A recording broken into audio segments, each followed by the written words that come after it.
Alors, bon matin, j'écoute une émission de radio en allant travailler et imaginez-vous, on discute de la tragédie des oiseaux qui foncent dans les fenêtres et les pauvres oiseaux qui meurent suite à l'impact de foncer dans les fenêtres. Et là, on prend toutes sortes de mesures pour éviter cette tragédie. On colle des trucs dans les fenêtres, On fait tout un plat,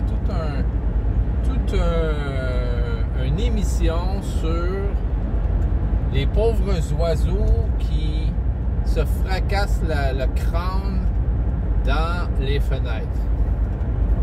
Et c'est juste une autre démonstration de notre société, comment on se préoccupe de banalités et qu'on ignore les vrais problèmes. On nous distrait avec toutes sortes de, excuse le terme, là, mais c'est des stupidités. On nous distrait avec des stupidités et on ignore les vrais problèmes. C'est quoi les vrais problèmes? Le vrai problème dans le monde, les gens meurent de faim. Il y a des pauvres dans ce monde. Il y a des gens dans la rue. Il y a des gens dans les hôpitaux, toutes seuls, dans les CHSLD. Moi, je vais au CHSLD toutes les semaines. Il y a des gens qui sont là. Il n'y a jamais personne qui va les voir. Et là, on fait une émission à la radio pour se préoccuper des oiseaux qui foncent dans les fenêtres. Mais on ne parle jamais d'aller dans les hôpitaux, dans les prisons. Ceux qui ont été abandonnés dans les prisons. Ah, c'est des criminels. C'est pas des criminels. C'est des pauvres gens qui... moi, j'ai rencontré des gens qui ont passé leur vie dans des foyers d'accueil. Ils n'ont pas eu de maison, ils n'ont pas eu de parents. Ils ont été bardassés d'un bord et de l'autre. Ils ont été abusés. Ils n'ont jamais été aimés. Et là, on les a laissés mal équipés pour faire face à la vie. Ils ont tombé dans la criminalité, ils ont tombé dans les substances, etc. Ils se sont retrouvés dans la prison. Et là, c'est un cercle vicieux. Alors, tout ça pour dire que qu'est-ce qui est important dans ce monde? C'est pas les oiseaux qui foncent dans les fenêtres. C'est quoi ça? Et ça m'amène à mon sujet que je voulais discuter. Qui au juste ira au ciel? Qui au juste ira au ciel? Alors,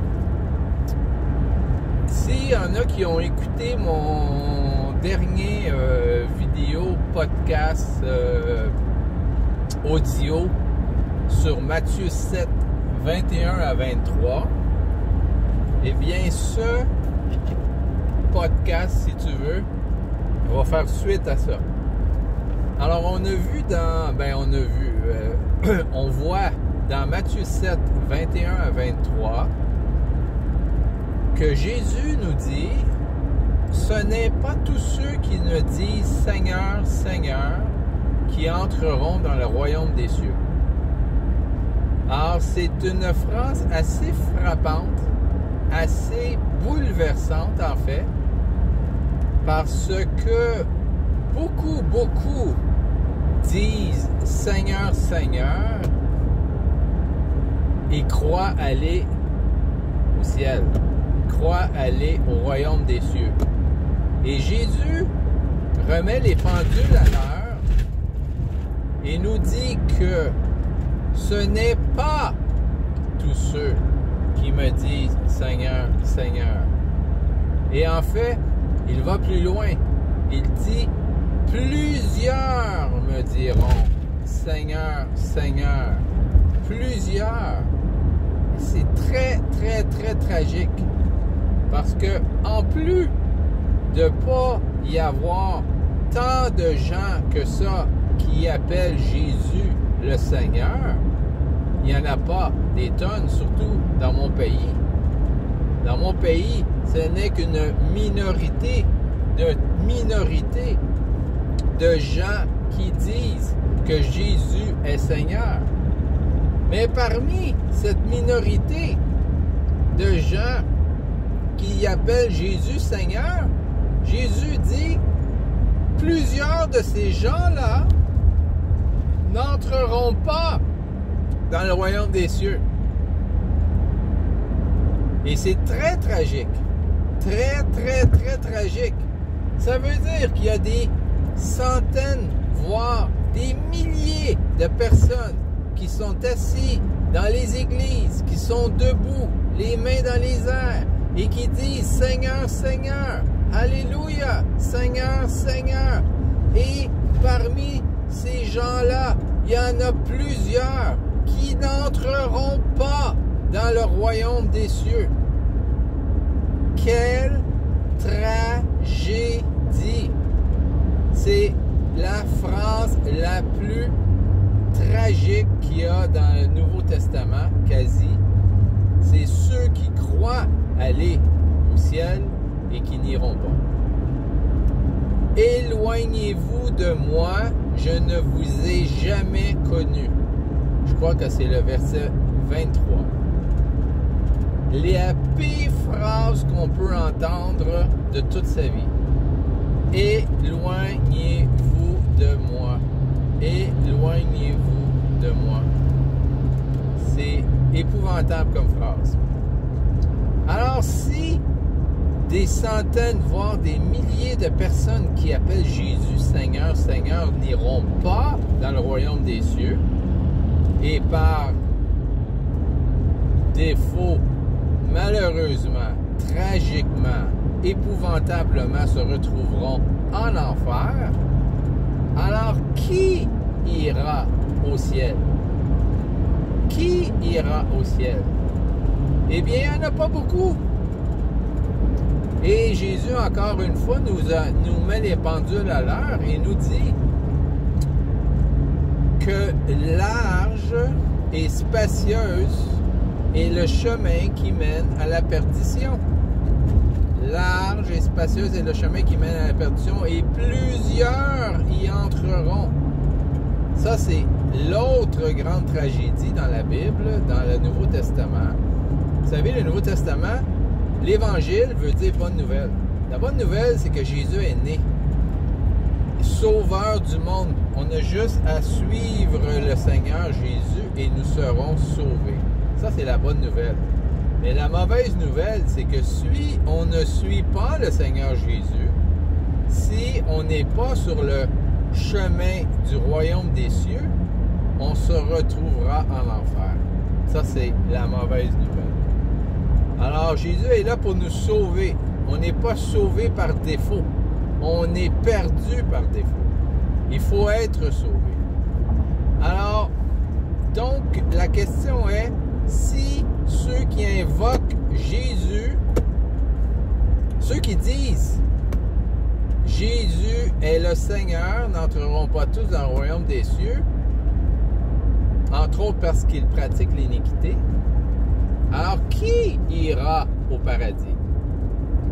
Qui sera sauvé? Qui fait partie des enfants de Dieu? Alors,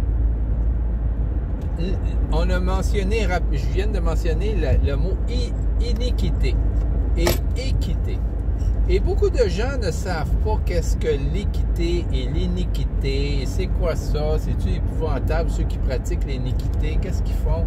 Est-ce qu'ils torturent des bébés? C'est quoi ça? Tu sais, l'iniquité.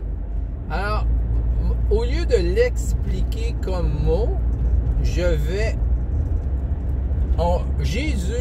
ne l'a jamais expliqué, le mot iniquité, mais il l'a démontré dans des actions. Il a démontré qu'est-ce que l'équité dans son pratico-pratique. Et où il est démontré, pratico-pratique, c'est dans Matthieu 25, versets 30 à 45. Matthieu chapitre 25, versets 30 à 45. Où il nous explique par une parabole, la parabole des boucs et des brebis. La parabole des boucs et des brebis sépare toute l'humanité en deux. Ceux qui seront sauvés iront au paradis et ceux qui iront en enfer. Ceux qui iront en enfer sont à gauche et ceux qui iront au paradis sont à droite. Et là, au lieu de dire, eh bien, tous ceux qui sont des chrétiens, des évangéliques, des protestants, des catholiques, des témoins de Jéhovah, des mormons, des adventistes, des musulmans, des bouddhistes, Non, il ne nomme aucune dénomination, religion ou étiquette quelconque que quelqu'un pourrait se vanter de porter. Non. Au lieu, il décrit ce qu'a l'air, la description de la personne, d'une personne qui ira au paradis versus une personne qui n'ira pas. Et c'est sous la forme de boucs et de brebis. Alors, les boucs étant ceux qui n'iront pas au paradis, seront jetés dans les feux de l'enfer où il y aura des pleurs et des grincements de dents, un endroit épouvantable, et si c'était pas assez, c'est un endroit éternel. Et les brebis seront avec le bon berger et pourront être en sa présence pour toute l'éternité dans une espèce de paradis comme le jardin d'Éden qu'il y avait au début, que les hommes ont été chassés. Du moins, moi, c'est ce que je crois. Je crois que le paradis, c'est quelque chose qui ressemble un peu au jardin d'Éden, mais en mieux encore. Parce qu'il y aura des constructions, des festins, des châteaux, il y aura toutes sortes de choses très, très, très, très intéressantes, mais on y reviendra. Ça va être un endroit extraordinaire. Mais par rapport à au nombre de gens qui y seront, ce sera une minorité. Mais il y aura quand même des millions de personnes au paradis. Des millions. Mais il y aura malheureusement des milliards de personnes en enfer. Et là, pour revenir à Matthieu 25, chapitre 25, 30 à 45, la description de ceux qui iront au paradis versus ceux qui n'iront pas est très, très, très simple. Très, très, très simple. On n'a pas besoin de s'étirer bien longtemps. La caractéristique de ceux qui iront au paradis sont des gens qui s'occupent des autres. Sont des gens qui s'occupent des autres versus ceux qui n'ont aucun intérêt pour le pauvre, le misérable, le malade, la personne isolée, la personne en prison, la personne qui souffre. Et cette humanité, on peut dire, elle est le résultat de la foi véritable. Ceux qui ont la foi véritable exercent les œuvres de la foi véritable, c'est-à-dire la compassion.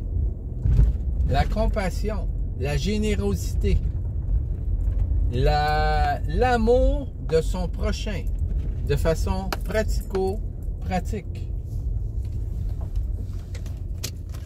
Versus les autres qui ont peut-être une apparence de religion, une apparence de foi, mais qui n'ont aucune œuvre. Soyez enrichis par cet enseignement, enrichis dans votre âme, enrichis dans votre cœur et transformés par la puissance du Saint-Esprit. Ce n'est pas de moi, mais de Dieu, car sans lui, sans Jésus, on ne peut rien faire.